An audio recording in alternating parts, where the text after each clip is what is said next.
Hey everybody, hello and good afternoon. Greetings from Indianapolis, Indiana. Alright, once again, today is Sunday, so happy Sunday everyone. Today is Sunday, October 15, 2017. The local time is 2:57. I tell you what, I'm quite surprised I made it this far. I now have 1 hour and 33 minutes remaining to drive. If I remember correctly,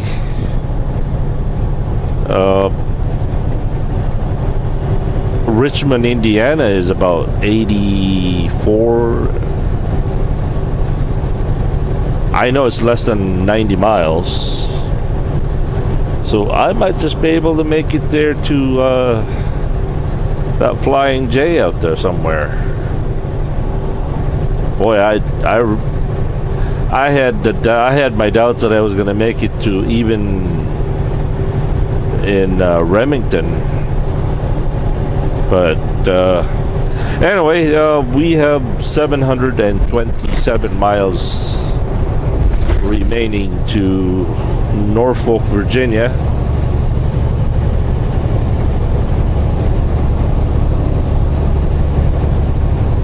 What else? Yeah, I never got the chance, or I think I did have a chance. I just choose not to. I choose not to go home and get my jacket because by the time I was ready to get loaded, or when I was loaded and then ready to get going, my 14-hour clock was already draining my drive time. So at that point, any stop that I make is less driving I would have been able to do. All right, imagine this, okay? There are two horses. You know those? Let's forget about a horse. There's two lines. These lines are a clock. You know, the first line is your 10-hour or your 11-hour driving, right? Your second line is your 14-hour rule.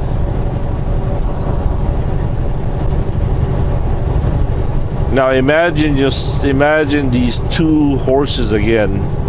I'm going to use the horses analogy here. These two horses are starting at the first horse is starting right here, and then the second horse is starting over here. Okay? Once you punch in, those two horses will start at the same time. Once you punch in your clock, your e-log, those two horses will start at the same time, even though this is your 11-hour rule driving and this is a 14-hour rule driving. Again, when you start, these two horses are going to go at the same line at the same time.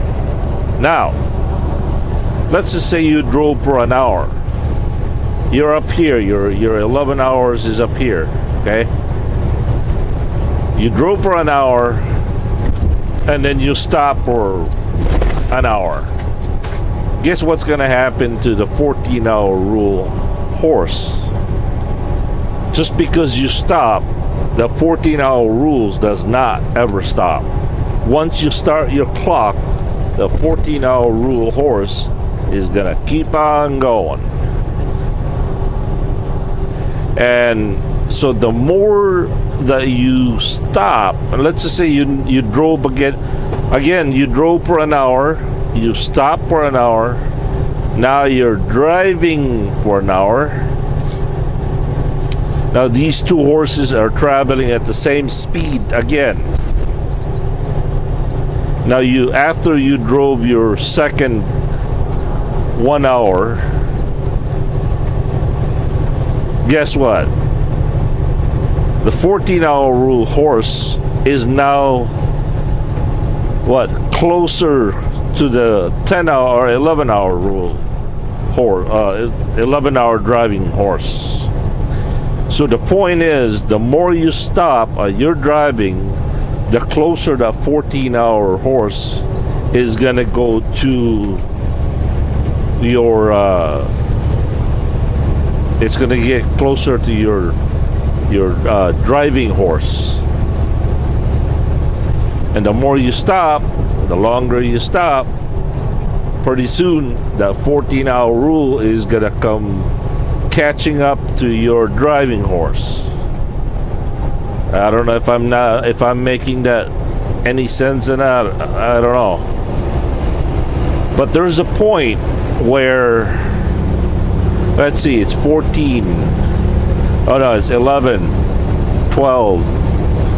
11, 12, 13, 14. There are 3 hours difference between your 11-hour horse, your driving horse, and your 14-hour horse. There's 3 hours difference. So basically, in other words,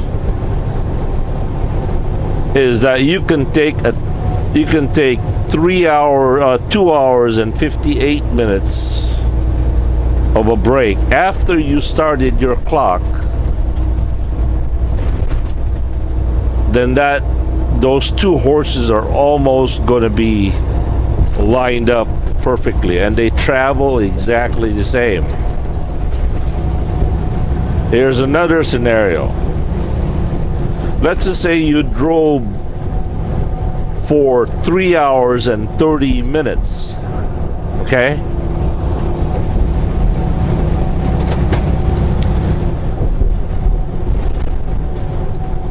What did I say? Oh, hey, let's just say you drove for 1 hour, or if you drove for 1 minute, 5 minutes, whatever length of time you want. You drove and then you stopped for 3.5 hours. Guess what? As soon as that 14-hour rule catches up with your driving horse, even though your driving horse has come to a dead stop, but because of the 14-hour horse has caught up with your driving horse, your driving horse is gonna get dragged towards the finish line. Whether that horse up there, whether your driving horse likes it or not, there's nothing you can do. It's the 14-hour horse is going to drag your driving horse towards the finish line. Now, that doesn't, even though it's going to drag it to the end, it's not going to eat up your time on your 70-hour bank. That's another story of itself. It's so complicated.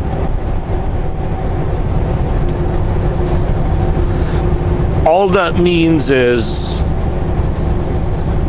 once the 14-hour rule drags your driving your driving horse, even though you only drove for an hour, but you took your break longer than 3 hours, now you just have less available driving for that day.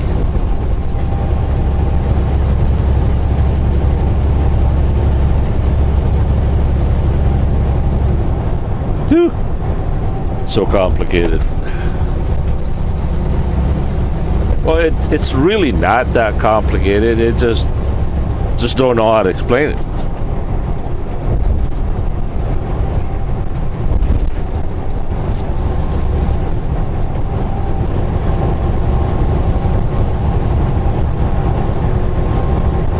Imagine another way to imagine is, let's just say there's a dragnet that's been laid across the freeway here, and it's just once that dragnet goes across the freeway, it drags everything towards the finish line. Whether they're driving or not.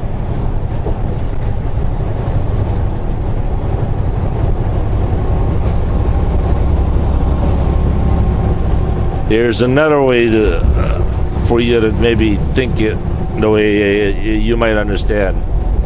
Let's just say you have 11 hours.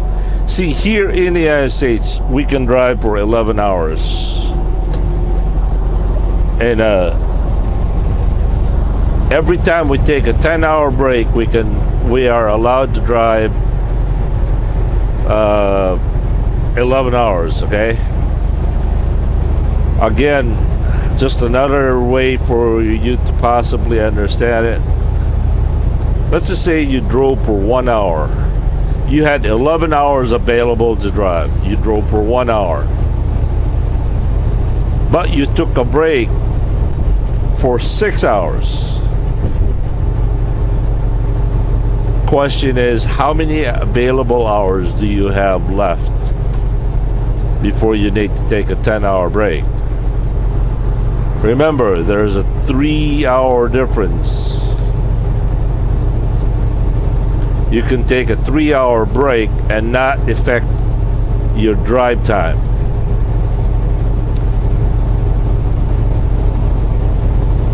So again, you drove for 1 hour,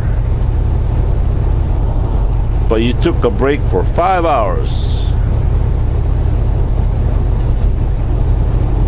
So you had 10 hours available to drive, but now you only have boy, I'm even getting lost in my own explanation.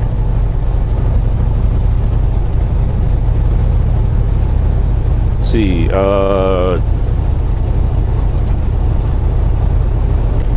3, 4, 5 there. So it costs you 2 hours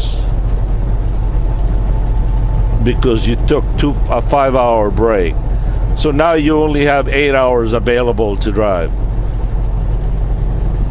because you had 10, but the 14-hour horse dragged you for 2 hours, right?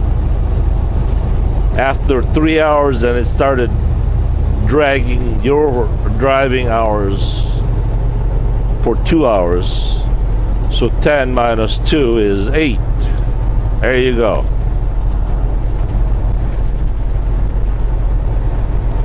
By the way, the 14-hour rule does not affect your 70 hours. For example, this weekend I managed to do a reset. When I left the house this morning, I had full 70 hours available to drive in the next 8 days.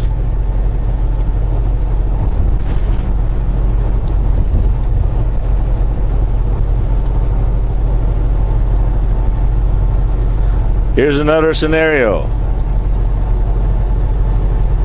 Let's just say this morning I had 7 hours,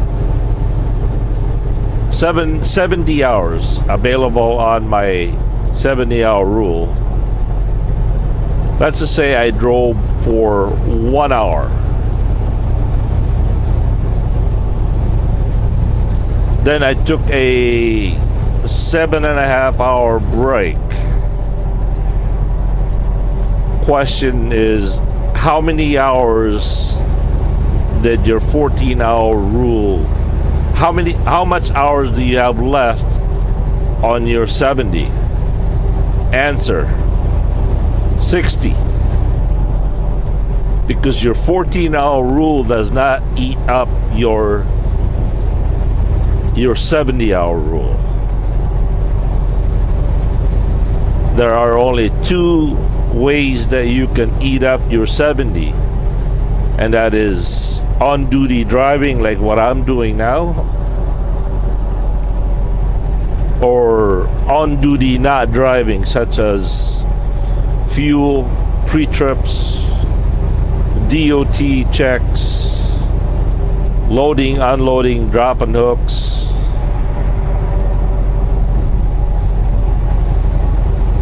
So line 2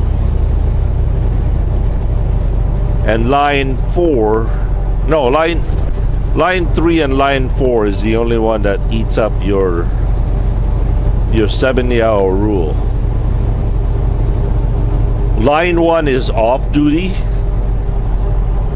on your logbook, I'm talking about. Line 2 is your sleeper berth. Line 3 is your drive time. Line 4 is on duty, not driving. Any work that you're doing to the truck, you have to log it as on duty, not driving, and that eats up your 70. So you want to be conservative on logging your fuel. You don't want to, you know, I sometimes fuel up and I forget my e-log. I would fuel and it would take me, you know, I would forget it, and I end up doing a 30-minute fuel. Well, I just lost 15 minutes that I could have driven. Remember, nothing ever is more critical out here than the phrase that goes, money is time is money. So the more time that you have on your logbook here on the road equates to more driving you have and more money that you can earn. Because you don't have the time, you can't drive, and you can't make any money. Because we don't get paid by the hour.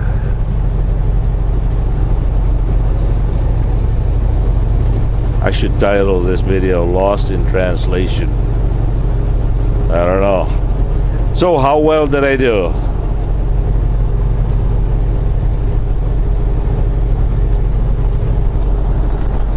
Alright, we still got 1 hour and 16 minutes available to drive. I wonder if I could make it to the Pilot truck stop over there in Eaton, Ohio.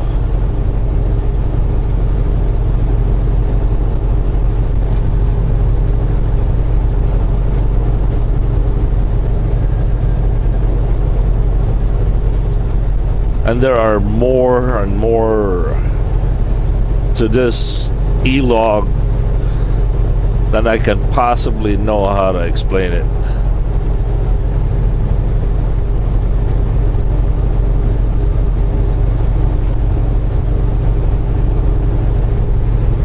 And by the way, that once that 70-hour rule is gone, you don't have any hours on your 70 hours. You're gonna end up driving, the available hours that you have is whatever you drove 8 days ago. So let's just say 8 days ago you drove 3 hours. Well, that means today you only have 3 hours available to drive. And then it repeats and repeats whatever you drove. And then after midnight,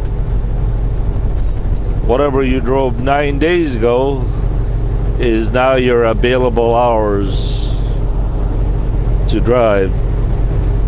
Sometimes you get lucky, you drove for 11 hours. Sometimes you're only left with 30 minutes, which in that case equates to really nothing. I mean, what are you gonna do with 30 minutes?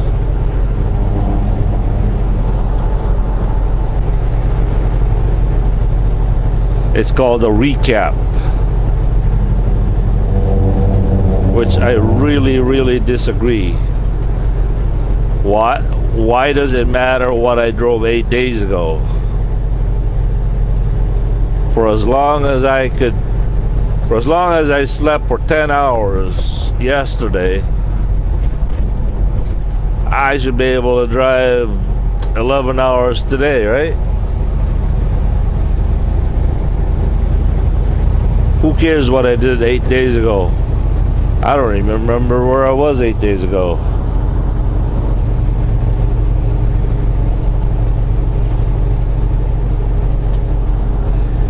Well, that's the best I could do. I'm sure there are other people out there that can explain the e-logs better than a whole lot better than I can. But let me know how well I did. Or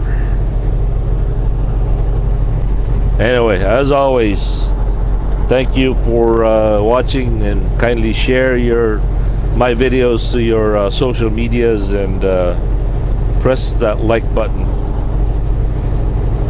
Peace.